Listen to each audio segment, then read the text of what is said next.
This episode of the Why Files is brought to you by Factor. In 1985, a Maltese pediatrician named Dr. Anton Mifsud received an urgent phone call that would change his life. His contractor, visibly shaken, called him from a construction site where workers were clearing land for a new medical clinic. At first, Dr. Mifsud assumed the call would be about delays, or maybe a need for additional equipment. After all, the island of Gozo, where the clinic was being built, was isolated. 60 miles of open sea separated it from the Italian mainland. Resources were always scarce. But the panic in the contractor's voice told a different story. This wasn't about equipment. This was about something far more unsettling. "Calm down," Mifsud urged. "What's happened? Has someone been hurt?" No, the contractor stammered. "It's not that. It's what we found. Bones. Human bones." Human bones? That wasn't unusual. The Maltese islands had been inhabited for thousands of years, and archaeological remains were often uncovered during construction projects. "Call the police," the doctor said, trying to keep things practical. But the contractor hesitated. "There's more. These bones. The skeleton we found. It's 10 feet long." Dr. Mifsud froze. That couldn't be right. No human had ever grown to such a massive size. It had to be a mistake. And then he remembered the legends, stories that had been passed down for generations, whispers of giants who once roamed the islands. Could it really be true? Cut to narration. Picture this: a quiet island in the middle of the Mediterranean, a late winter night, thousands of years ago. A farmer stirred from his sleep, woken by a low, rumbling sound. It was unlike anything he had heard before, deeper than the wind, yet somehow alive, reverberating through the earth. His family slept soundly in the dark hut, unaware of the disturbance. The farmer hesitated, not wanting to alarm them unnecessarily. Carefully, he stepped through the low entrance of his home and into the cool night air. The sky should have been pitch black. It was just days after the new moon. But to his surprise, an eerie orange light washed over his wheat fields, illuminating the world in an unnatural glow. The rumbling grew louder, a steady crescendo that set the farmer's heart racing. It wasn't the wind, it wasn't thunder. He had seen meteors before, streaking briefly across the night sky in twinkling bursts. But this was different. A single blazing object cut through the heavens, trailing fire as it fell. The orange light became blinding. The rumble became a deafening roar. And then, terror gripped him. This fiery object wasn't staying in the sky. It was coming down, straight toward the island. The farmer turned to run, his mind racing. Should he wake his family? Should he warn his neighbors? But there wasn't time. The ground beneath him trembled as the fiery mass closed in, and his shouts were swallowed by the sound of its descent. Cut back to 1985, Gozo. Dr. Mifsud stood over the trench, staring at what the workers had uncovered. The skeleton's enormous size defied logic. The skull alone was larger than a human torso. But this wasn't just a skeleton. Scattered among the bones were massive tools, hammers, chisels, and blades, far too large for any normal person to wield. The workers exchanged nervous glances. It wasn't just the tools or the bones that had them on edge. It was the atmosphere. The sight felt heavy. The contractor muttered, "It's cursed." Dr. Mifsud wanted to laugh it off. Cursed. That sounded ridiculous. But deep down, he couldn't shake the uneasy feeling creeping up his spine. The Maltese islands had always been steeped in mystery. From the ancient cart ruts etched into the rocky terrain, to the megalithic temples scattered across the landscape, these islands carried the weight of untold history. Could this skeleton be linked to those ancient temples? To the builders who created structures that, even today, defy explanation? He didn't know what to think, but he knew one thing for sure. This discovery needed to be investigated. Narration continues. The Maltese Islands have long been a focal point of ancient mysteries. Archaeologists have marveled at the island's megalithic temples, some of the oldest freestanding structures in the world, predating even the pyramids of Egypt. These temples, with their massive stone slabs, seem almost impossible to have been built by human hands, especially with the tools available during that era. Legends claim they were the work of giants, beings of immense strength who walked the earth in ancient times. In fact, the Maltese people have their own name for these ancient builders, the Gantaija, or Place of Giants. But were the Gantaija more than just myth? The discovery of the giant skeleton in 1985 seemed to breathe new life into these old stories. The evidence was compelling. The tools, the bones, they pointed to a race of beings that history seemed to have erased. And yet, not long after the discovery, the site was mysteriously closed. The skeleton and the tools disappeared, confiscated by authorities. To this day, no official records of the findings exist. The giant of the Maltese Islands, fact or legend? No sooner had the farmer's family gone to bed than something unimaginable happened. A deafening roar tore through the quiet night. Moments later, a streak of fire blazed across the night sky. It illuminated the farmer's hut, his field, and even the distant valley. For a brief moment, the entire island glowed as bright as day before plunging back into darkness. The farmer's wife, trembling with fear, stepped out of their hut. He quickly moved to comfort her. "It's over," he reassured her. "Whatever it was, it's gone now. The danger is past." But she wasn't looking at him. Her eyes were fixed on something behind him, terror etched on her face. Slowly, the farmer turned to see what had captured her gaze. Emerging from the forest was a silhouette, massive, dark, and imposing. The figure stood taller than the treetops, casting an ominous shadow over the land. A giant had arrived. This wasn't an ordinary night. This was the night when SSA, the legendary Nephilim giant, appeared on Gu Island for the first time. When SSA emerged from the woods, the locals were terrified. How could they not be?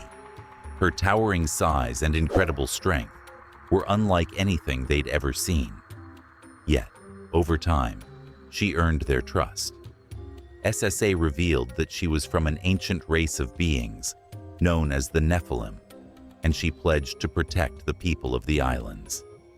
The Maltese farmers desperately needed such a guardian. Their small islands were constantly under threat from raiders and pirates who pillaged their land. But with SSA's arrival, they had something they'd never had before: a defender powerful enough to keep their enemies at bay. The Maltese Islands were blessed with natural resources like enormous limestone rocks, some weighing over 20 tons and standing as tall as 20 feet. To the locals, these stones were impossible to move.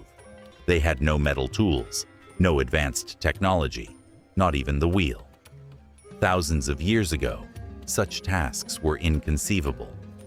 But for SSA, they were not. She could lift even the largest stones with ease, placing them precisely where they were needed. Stone by stone, she built towering structures, some with walls that reached 3 stories high.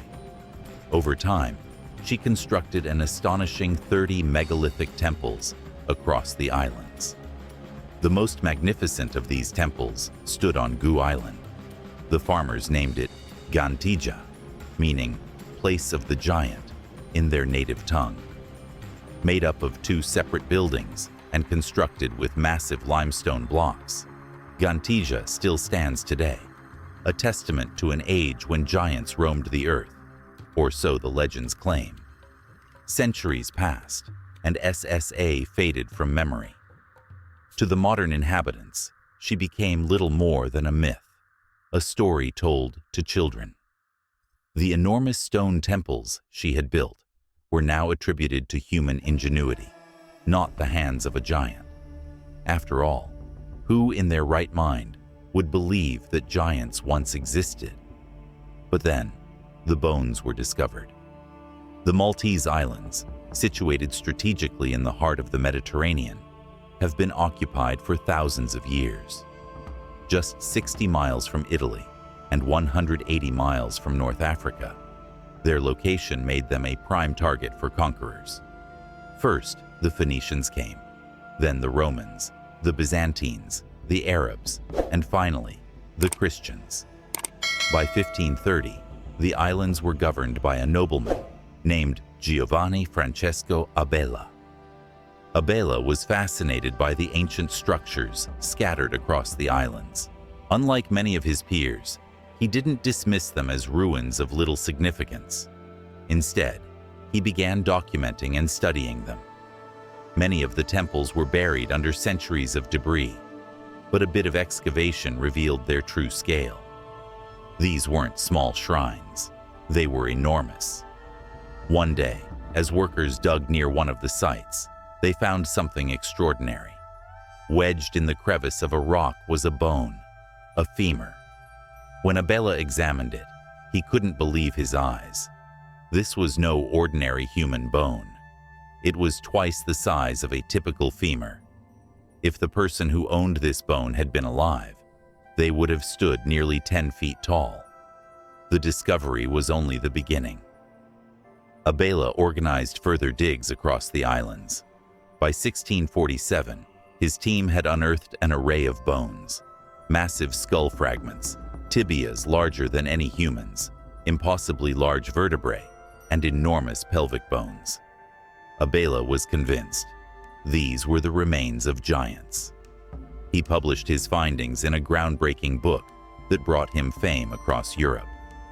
Though the title of the book is difficult to pronounce, being written in Italian, it became an essential work in Maltese history. Abela became known as the father of Maltese history, and his home was transformed into Malta's first museum. The bones were put on display for the public to see, drawing crowds of curious visitors. Anatomists and naturalists of the time examined the remains and largely agreed. They belonged to a race of beings much larger than any human. Of course, not everyone believed. Skeptics claimed the bones were from animals, not giants. Without proper archaeological tools to study the sites, there was no way to know for sure. Centuries later, in the early 20th century, professional excavations finally began. Yet instead of solving the mystery, these digs deepened it. What they uncovered added more questions than answers. One farmer on Gu Island, while clearing his field, repeatedly struck something hard beneath the soil. Frustrated, he kept digging until he uncovered something that shocked him, a fragment of a massive skull. This wasn't the first time such discoveries had been made, nor would it be the last. Yet no definitive conclusion has been reached about the origins of these mysterious bones. Were they truly the remains of giants, like SSA, who protected the islands and built their ancient temples? Or are they simply relics of some now extinct species of oversized animals? The temples of Gantija still stand, silent witnesses to an ancient past shrouded in mystery. Whether they were built by human hands or the hands of a giant, one thing is certain. The story of SSA and the Maltese giants continues to capture the imagination of all who hear it. What do you believe? Could the legends be true? Or is the truth buried somewhere beneath the sands of time, waiting to be uncovered? A farmer's surprising discovery leads to ancient mysteries. While plowing his field, a farmer stumbled upon something extraordinary. large stone blocks buried beneath the soil. Intrigued, he contacted Sir Themistocles Tami Zamet, the director of Malta's National Museum of Archaeology, expecting to uncover remains of yet another ancient temple. What Zamet found, however, was far beyond anyone's imagination. Beneath the farmer's field lay the remnants of a massive statue. The top was destroyed, but the bottom remained intact. Two colossal legs and feet carved from stone. The sheer size of the statue was astonishing, standing over 10 feet tall. As workers dug deeper, they realized the statue was just the beginning of a much larger discovery. The statue stood at the heart of a complex network of megalithic structures. Zamet and his team had uncovered one of the most significant archaeological sites in Malta, the Tarxian temples. These ancient temples, made up of 4 interconnected structures, were arranged in a cloverleaf pattern, a design only visible from above. The temples were constructed using massive limestone blocks, some over 20 feet tall and weighing more than 50 tons.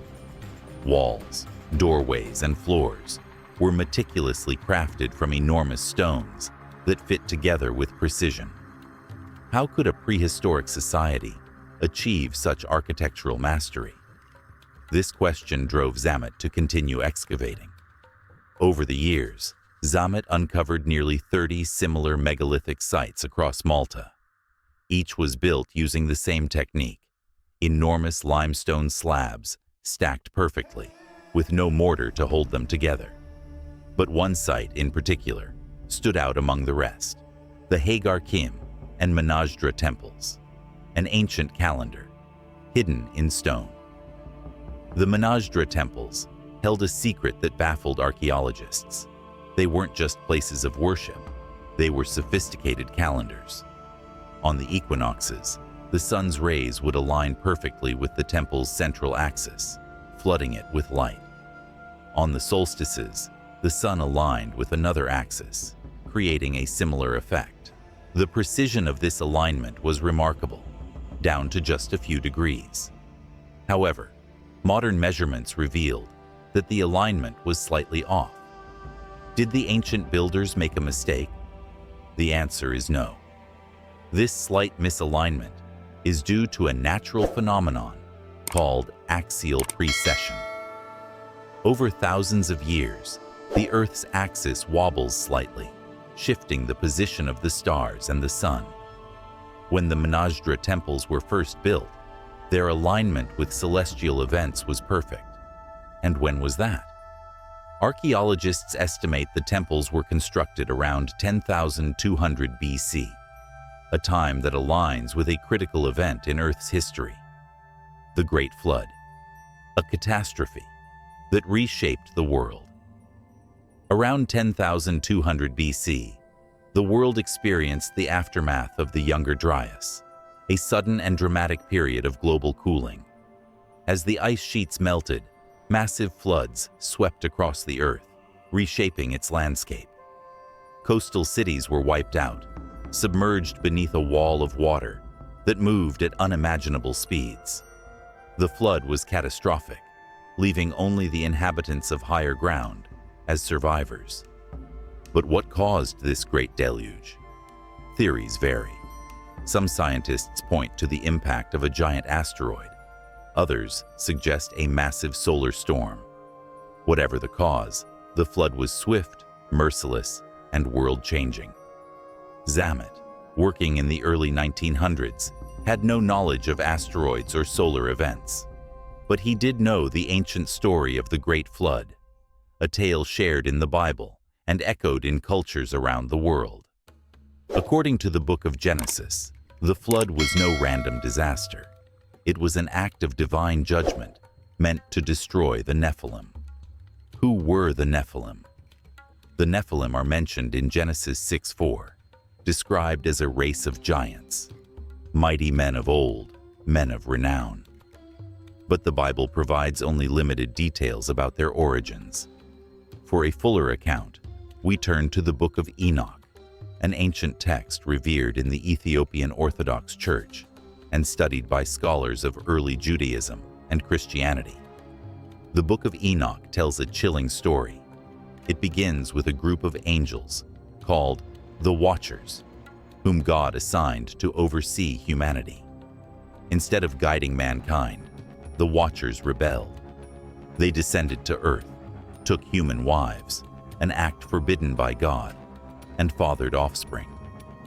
Their children, known as the Nephilim, were giants of immense strength and size.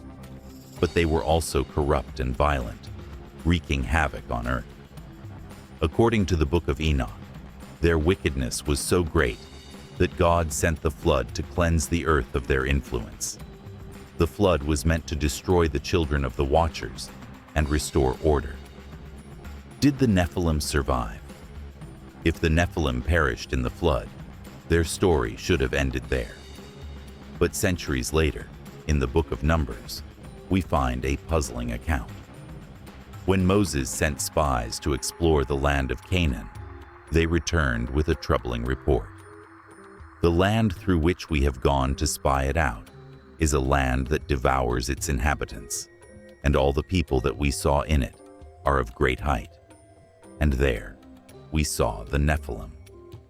Numbers 13:32-33. How could the Nephilim still exist? Were these survivors of the flood or descendants of a new generation? The Bible doesn't provide a clear answer, leaving the mystery open to interpretation. Piecing together the past. The connection between Malta's temples, the Great Flood, and the Nephilim raises fascinating questions. Could these ancient megalithic structures have been built by a culture that survived the flood? Or were they simply the work of a remarkably advanced civilization of Stone Age farmers? What's undeniable is the precision and effort required to construct these temples. The people who built them had an extraordinary understanding of engineering, astronomy, and geometry, skills that seem almost out of place in their time. Whether linked to the Nephilim or not, Malta's temples remain a testament to the ingenuity of ancient civilizations. They remind us of a time when humanity reached for the heavens, striving to understand the mysteries of the cosmos and their place within it. And so, the questions remain. Who were the builders of these ancient wonders? What drove them to create such monumental structures? And what other secrets might still lie buried beneath the earth, waiting to be uncovered? The mystery of Malta, giants, skulls, and lost souls. We seemed like grasshoppers to ourselves, and so we seemed to them. But what if this idea wasn't just metaphorical? What if there was a hidden truth, something that stretched far beyond what most of us could ever imagine?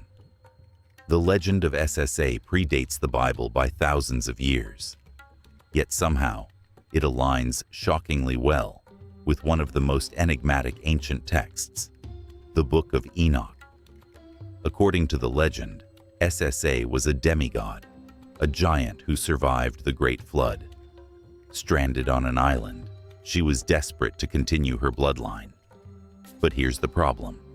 There were no other giants on the island. So, what did she do? Some believe she may have taken a human man as her mate. And that brings us to the skulls. Wait, skulls. What skulls? In 1902, during the expansion of a British naval base in Malta, new housing developments were springing up all over the island. One day, as workers dug the foundation for a large water tank, the ground suddenly gave way beneath them. What they uncovered wasn't just any sinkhole. It was the entrance to an enormous underground chamber. As archaeologists rushed to the scene, their excavations revealed a sprawling subterranean labyrinth of rooms and burial chambers. Maltese archaeologist Temi Jamit named the site the Hypogeum, a Greek word meaning underground. And what Jamit discovered inside this mysterious world mirrored the megalithic temples found above ground on Malta. The hypogeum featured massive limestone walls, carefully constructed doorways, and slate floors. The precision of the stonework was stunning, and as Jamet's team delved deeper, they found that this underground complex wasn't just a single level. It had 2 more levels below. Artifacts were scattered everywhere. The most common design found: the figure of a giantess. Parts of the hypogeum had been used as a burial site, and as Jamet continued excavating, he uncovered the remains of over 7,000 people. But then things got strange. Among the thousands of bones were 12 skulls that didn't look human. These weren't ordinary skulls. They were elongated, almost alien in shape. Now, elongated skulls have been found in other ancient cultures. Many civilizations practiced head binding to achieve this effect. But when Jamet called in scientists to examine these skulls, they discovered something startling. The elongation wasn't caused by binding or reshaping. It was natural. But it gets even stranger. Every human skull has a seam called the sagittal suture, the line where the 2 halves of our skull fuse together as we grow. These elongated skulls didn't have that seam. That's impossible. Without that suture, the skull wouldn't develop properly. In other words, these skulls weren't fully human. In 1920, National Geographic reported something that shocked the world. According to their research, the first inhabitants of Malta may have been an alien race with elongated skulls. Jamet himself wasn't quick to make such claims, but even he couldn't explain these skulls. And then, he remembered the legend of SSA. The story goes that SSA was so strong, she could carry massive stones under one arm while cradling her child in the other.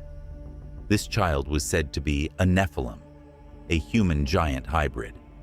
If this is true, it raises an intriguing question. Could these strange skulls belong to the descendants of SSA's Nephilim children? If so, it would explain their extraordinary abilities needed to carve out and construct the hypogeum.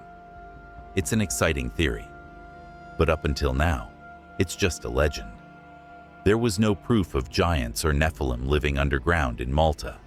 That is, until 1940. In August of 1940, National Geographic published a disturbing story about Malta and the hypogeum. First, they revealed that over 33,000 human remains had been found in the hypogeum, believed to be victims of an ancient pagan cult that practiced mass sacrifice. But the article also told another story, one that sent chills down readers' spines. Years earlier, a group of school children had gone on a field trip to the hypogeum. Accompanied by their teacher, they ventured deep into the underground tunnels, and they never came back. According to reports, the children had either gotten lost or trapped by a cave-in. Search parties combed the tunnels for weeks, but no trace of the children or their teacher was ever found. For days, frantic mothers claimed they could hear the faint sounds of crying and screaming coming from underground. But despite their pleas, the search was called off after 3 weeks. The children were declared dead, their bodies never recovered. To this day, no one knows what happened to them. But the mystery doesn't end there. Not long after the disappearance of the school children, a woman named Lois Jessup visited Malta. She was touring the island's historical sites with friends when she heard about the hypogeum. It was a hot summer afternoon, and Jessup was eager to escape the heat. What better place than the cool, shadowy depths of the hypogeum? What she experienced that day is something she would never forget. But that's a story for another time. What do you think? Could the skulls be proof of a hybrid race? Were the giants of legend real? And what really happened to those children? The mysteries of Malta remain unsolved, but they continue to captivate and terrify. Perhaps one day, we'll uncover the truth. Until then, the secrets of the hypogeum lie buried in the shadows. If you're fascinated by ancient mysteries and untold stories, don't forget to like this video, subscribe to the channel, and turn on notifications. Join us as we explore more intriguing tales from the past and beyond. Locals suggested they visit the hypogeum. It wasn't just any historical site. It was an ancient underground marvel, the perfect escape from the scorching Mediterranean sun. Intrigued, they decided to go. When they found the entrance, they hired a guide named Joe to show them around. As Joe began the tour, they wove through a labyrinth of narrow passageways. The deeper they went, the cooler the air became. Eventually, they arrived at the entrance to a dark, mysterious-looking cave. Its walls were adorned with ancient carvings and designs painted with red ochre. The damp, moldy smell of the entrance quickly faded as they stepped inside. Here, the air felt unexpectedly clean and dry, as though preserved through the ages. Joe explained, "There are 3 levels of underground rooms here in the hypogeum." Then, he handed each person in the group a single lit candle, their only source of light. One by one, Lois and her friends entered the cave. The passage was so narrow they had to crouch and walk single file. Their candles flickered in the dimness as they moved deeper inside. Suddenly, the tunnel opened into a large chamber with smooth limestone walls. The women paused, marveling at the craftsmanship. Their voices echoed, creating an eerie humming sound that filled the room. Joe pointed out the acoustics and said, "This chamber was built thousands of years ago, likely for a powerful oracle. The oracle would perform miracles using sound vibrations. Some say the room's resonance still holds its power, if only someone knew the right sound to activate it." The group's curiosity grew as Joe led them further into the hypogeum. The passage narrowed again, forcing them to descend into a steep, shadowy corridor. The further they went, the more the air seemed to grow heavier. Lois couldn't help but wonder just how deep underground they were. 20 feet? 30? She couldn't be sure, but her instincts told her they were far below the surface now. Finally, the corridor opened into another vast room. This one was different. Along the walls, evenly spaced, were shelves carved directly into the stone. At first glance, Lois thought they resembled beds, but as she approached, her heart sank. They were coffin-shaped. Joe explained, "This is where the ancients buried their dead. These slits in the walls were their resting places." Lois leaned closer, peering into one of the slits. What she saw made her stomach churn. Inside were the skeletal remains of people, undisturbed for centuries. She turned to Joe, her voice trembling. "Who were they?" Joe answered solemnly, "Prisoners. Their remains must not be touched." The group lingered in the eerie room for a few minutes before Joe announced, "This is the end of the tour. It's time to head back."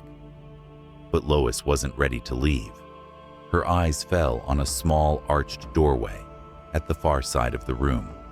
It was barely 3 feet wide, just large enough to squeeze through. She pointed toward it and asked, "What's down there?" Joe hesitated before replying, "That path isn't part of the tour. If you go in, you go at your own risk. But I'll warn you, you won't make it far." To Lois, his words sounded more like a challenge than a warning. Without hesitation, she grabbed a length of rope and tied it around her waist. "If we're doing this," she said to her friends, "we're doing it safely." One by one, her friends tied themselves to the rope, creating a lifeline that connected them all. Together, the 4 women squeezed through the tiny opening, their candles flickering in the oppressive darkness. The 2 remaining friends stayed behind with Joe, anxiously waiting for their return. The narrow passage twisted and turned, forcing the women to crouch and crawl. The walls pressed in closer with every step, but they laughed nervously, determined to enjoy the thrill of the adventure. After what felt like an eternity, the passage finally widened, and Lois was able to stand upright. As she rose to her feet, something felt off. She leaned forward, her balance faltering. A rush of cold air hit her face, and she realized with a jolt that she was standing on the edge of a narrow ledge, no more than 2 feet wide. Below her was a sheer drop of at least 50 feet. Her candle flickered wildly, casting ominous shadows across the walls. Behind her, one of her friends called out, "Keep moving! This tunnel's making me claustrophobic." But Lois was frozen in place. She could feel the weight of the cavern pressing down on her, suffocating her courage. And then, she saw them. Across the cavern, emerging from a dark opening, came a line of figures. 20 of them. They walked in single file along a narrow ledge opposite her. Lois's breath caught in her throat. They were giants, at least 25 feet tall. Their heads nearly reached halfway up the cavern wall. The giants moved slowly, deliberately, taking long strides. Then, as one, they stopped. Their massive heads turned in unison, and they fixed their gaze directly on Lois. Her blood ran cold as their enormous arms rose, and they began beckoning her, silent, yet commanding. Panic gripped her. She couldn't move, couldn't scream. The cavern seemed to close in around her. Then, a sudden gust of wind rushed up from the depths below, extinguishing her candle. The world went black. That's when the terror overwhelmed her. She screamed, "Go back! Go back!" Her voice echoed wildly as she shoved her friends toward the passage they had come from. The women scrambled back the way they had entered, their screams mingling with the sound of their hurried footsteps. Finally, they burst out into the room where Joe and the others were waiting. Joe's expression was calm, too calm. Lois's eyes locked with his, searching for an explanation. She saw something in his gaze that unsettled her even more, a flicker of understanding, of shared knowledge. He had seen them too. She was certain of it, but he said nothing. Lois decided not to press him. She was shaken to her core and wanted nothing more than to leave. As the group began their ascent back to the surface, Joe stopped Lois. His grip on her arm was firm. "If you're interested in exploring further," he said quietly, "you should join a group I'm leading soon. A teacher and her students will be coming. I'm sure they'd enjoy the company." Lois hesitated, then nodded. She scribbled down her address and handed it to him. "Have the teacher contact me," she said. But deep down, Lois knew one thing for certain. She would never return to the hypogeum. Lois had tried to stay in touch with the mysterious story, but nothing more came of it for a long time. Months passed without any answers, until one day, a friend told her to check the local newspaper. Intrigued, Lois decided to revisit the hypogeum herself. She hoped to learn more about the strange teacher and the children she had heard about before. When Lois returned, she found a different guide this time. Desperate for answers, she asked about the teacher and the children. But the guide simply shrugged and replied, "I'm sorry, ma'am. I can't speak about that." Frustrated but determined, Lois pressed further. "Where's Joe, the guide who showed me around last time?" she asked. The man's answer chilled her. "Ma'am," he said flatly, "I've been the only guide at this catacomb for years. I don't know anyone named Joe." Lois's heart skipped a beat. The man's tone was calm, but there was something deeply unsettling about him. Fear welled up in her chest. She wanted to challenge his statement, but the words wouldn't come. Instead, she turned and left the hypogeum, leaving behind a place that had once been her favorite destination in the world. Lois never returned to Malta again. The islands of Malta are shrouded in mystery, their legends as vast as the ocean that surrounds them. Giants building massive temples, comets riding across the sky, secret underground cities where descendants of the Nephilim lurk, capturing those who wander too far. Stories of elongated skulls that seem more alien than human. But how much of this is true? Could these extraordinary tales be based on fact, or are they just figments of imagination? The truth, as it turns out, is stranger than fiction. Some of these legends hold surprising validity, but others? Well, let's separate fact from fantasy. The ancient temples of Malta, like Hagar Kim and Gantija, remain some of the greatest archaeological mysteries of the world. These freestanding structures are among the oldest ever discovered, yet no one knows for certain who built them or why. Mainstream archaeology long argued that these temples couldn't be older than 2600 BC, during the Bronze Age. But modern carbon dating shattered that timeline, revealing that these structures are at least 1,000 years older.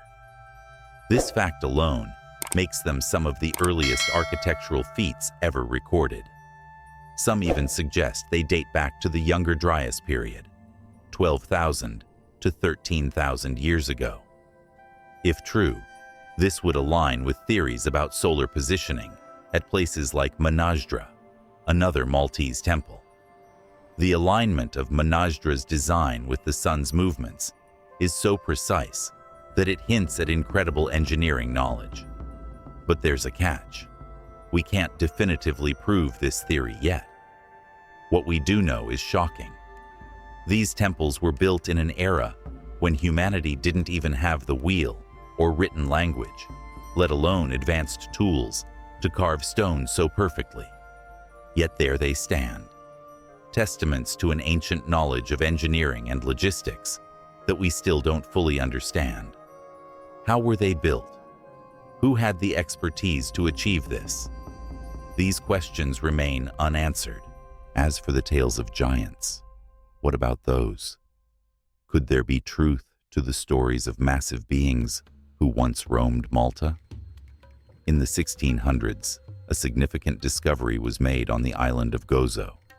Massive bones thought to belong to giants. However, upon closer examination, these turned out to be the remains of ancient elephants, not humans. Above ground, at least, there's no physical evidence to support the existence of giants in Malta.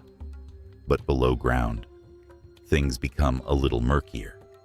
The hypogeum, Malta's subterranean wonder, is said to hold a darker history. Some rumors claim that thousands of skeletons were found in its depths, 7,000 to be precise. But let's clarify. Archaeologist Temi Jamit discovered 7,000 bones, not skeletons. These remains represent about 120 individuals, not the thousands some legends suggest. And what of the alleged human sacrifices? Some say 33,000 people met their end in the hypogeum. Again, there's no evidence for such a claim. The idea seems rooted more in folklore than fact. Finally, there's the chilling tale of the missing children. This urban legend claims that a group of school children disappeared without a trace while exploring the hypogeum. Yet locals believe this story may have originated as a cautionary tale, meant to keep kids away from the dangerous labyrinthine tunnels. In fact, at St. Paul's Basilica in Rabat, Malta, there's a wall painting that warns of children vanishing in underground caves, likely a tale spun to scare children into behaving. But Lois Jessup's story, that's a different matter. Lois was a real person. She really did visit Malta, and she truly wrote about her experience in the hypogeum. I even quoted part of her story earlier. But here's the thing. While intriguing, her tale is almost certainly fictionalized. For starters, the rooms she describes don't match the actual lower levels of the hypogeum. Could she have stumbled upon a secret chamber, hidden from public knowledge? It's possible. But the hypogeum's lowest chambers are underwater. If Lois found herself in one of these flooded areas, candlelight could have created disorienting reflections, tricking her mind into seeing things that weren't there. Her story also references the missing children. This is where her account unravels. If an entire group of children had vanished in the 20th century, there would undoubtedly be official reports of the incident. Yet, none exist. Additionally, while National Geographic published a brief account of her visit in the 1940s, the magazine wasn't as mainstream as it is today. Her story didn't gain much attention at the time, and many dismissed it as fiction. So, where does this leave us? Malta's temples and the hypogeum are real marvels of ancient ingenuity, their mysteries far from solved. But some of the legends that surround them, giants, sacrifices, secret chambers, are likely the products of human imagination, layered with centuries of storytelling. Still, there's something undeniably captivating about these tales. Even if the stories aren't true in the literal sense, they capture our curiosity and ignite our sense of wonder. They remind us of the depths of human creativity and the yearning to connect with the past. Perhaps that's the real treasure of Malta, not the stones or bones, but the enduring power of mystery itself. Today, stories of the fantastic and bizarre often capture our imagination.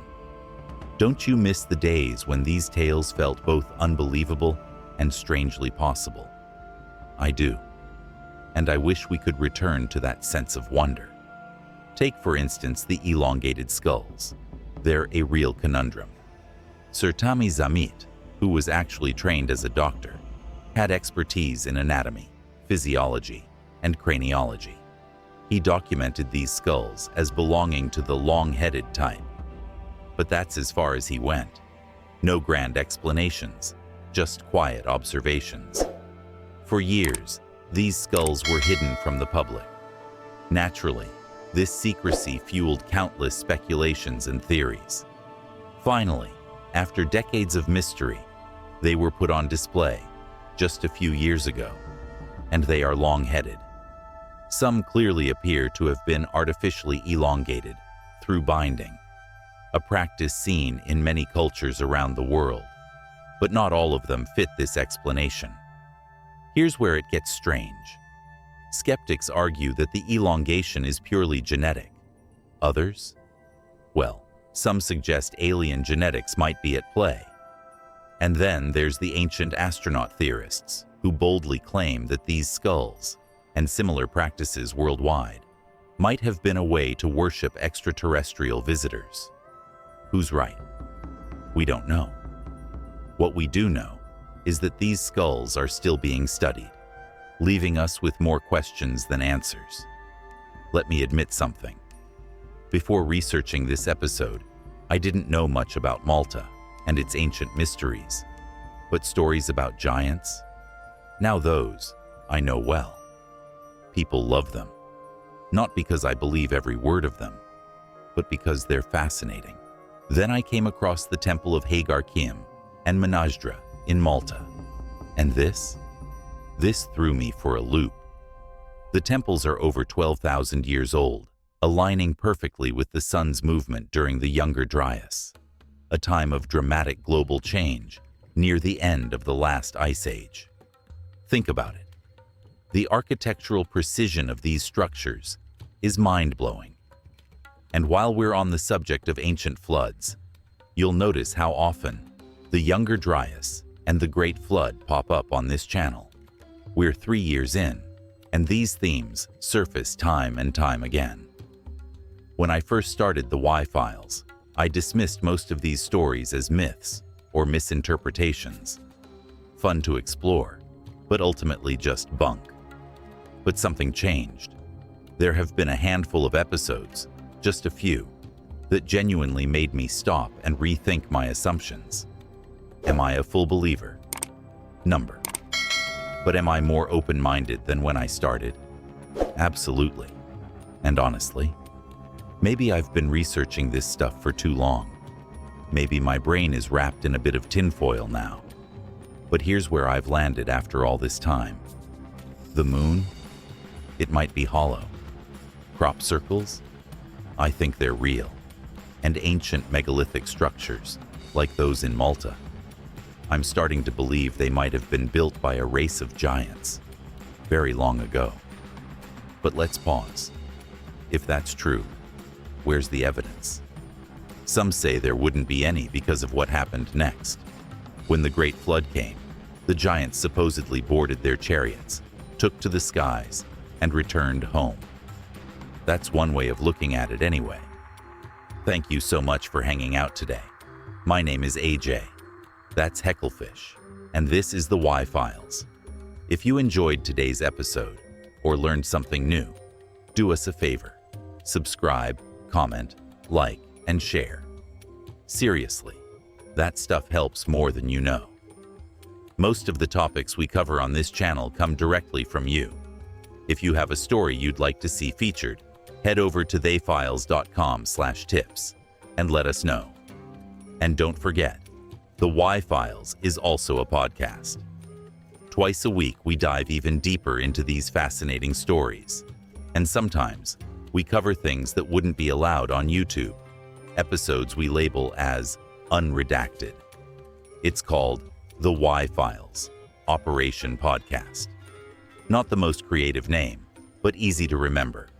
You can find it on any major podcast platform. Need more Y-Files in your life? Check out our Discord server. With over 50,000 members, it's active 24/7. You'll find people discussing all the weird and wonderful topics we cover here. It's free to join and a great way to connect with like-minded people. If you're curious about what's coming up, you can check out our production calendar at theyfiles.com. We post schedules for episodes, podcasts, live streams, you name it.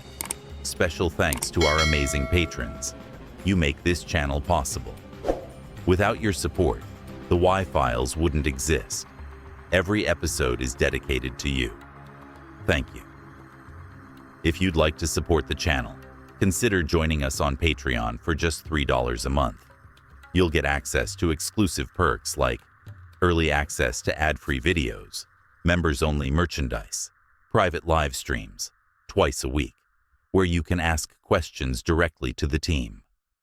These streams are intimate, casual, Do you and, love meaningful honestly, Bible a lot of stories? fun. Top 7 Bible Stories Sometimes they channel get a will little bring you weird, inspiration but and that's peace part of every the charm. day. Don't forget Another to way like to and share support your us is thoughts by in the checking comment out the section. Y-Files store. Your sharing is the Grab a motivation Hecklefish for us to t-shirt, bring more a hoodie, stories. or one Top of our 7 adorable Bible squeezy stories. Hecklefish toys. Good stories, And that's beautiful going meanings. to do it for today. Until next time, be safe, be kind, and know that you are appreciated.